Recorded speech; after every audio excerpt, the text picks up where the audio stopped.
So on the 8th, I believe it was actually around the same time Pittsburgh's Veterans Day Parade was going on. I was prepping for a press conference that I was actually going to talk about issues at the VA and cuts at the VA.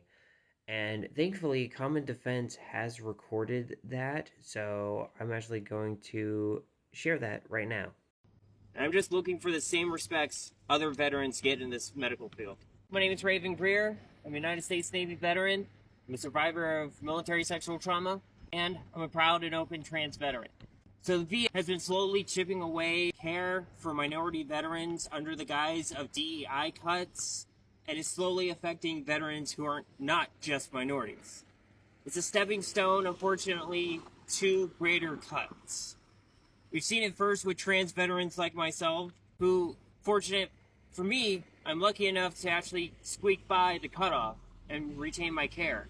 But trans veterans after me are losing it, have no access to it with the VA. Doctors, unfortunately, must dead name their patients, misgender them in their documentations, and refer to them by names that are no longer relevant. I am worried about my care because with no rules of no new care at the VA, if my doctor who prescribes my HRT either leaves for a promotion or moves, I have to start the cycle all over again, and I will no longer get it. There is also a new rule published a month or so ago that VA doctors can no longer make letters or notes of support for trans veterans seeking care outside of the VA. So if I would go to Allies here in Pittsburgh, a place I've gone to in the past, with no insurance, I would not be able to get a recommendation to go into their office and receive their care. And it's not just trans veterans, it's the LGBT veteran community as a whole. We had this program called Pride in All Who Served, a program that let veterans know of what programs, what resources were there for LGBT veterans. But it was also a place to connect with LGBT veterans across many decades.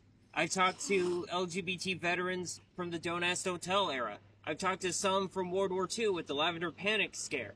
And I've talked to some who served around the same time I did and after.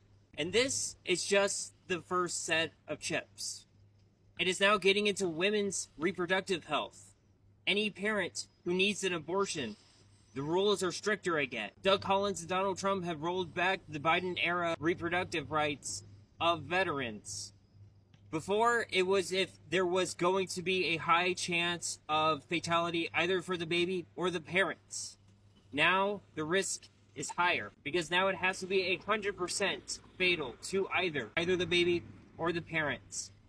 In cases like in Texas, we've seen this where if it's 100% fatality rate, the parent is already going into septic shock or sepsis because they can't do anything until it's actively killing the parents. Sharing a little of my story to wrap it up, I lost my therapist earlier this year.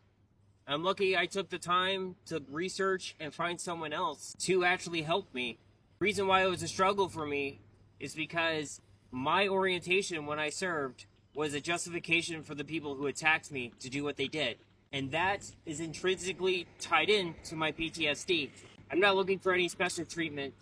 I'm just looking for a doctor, a therapist, who understands the things that I have gone through, who can understand my struggle as an LGBT veteran.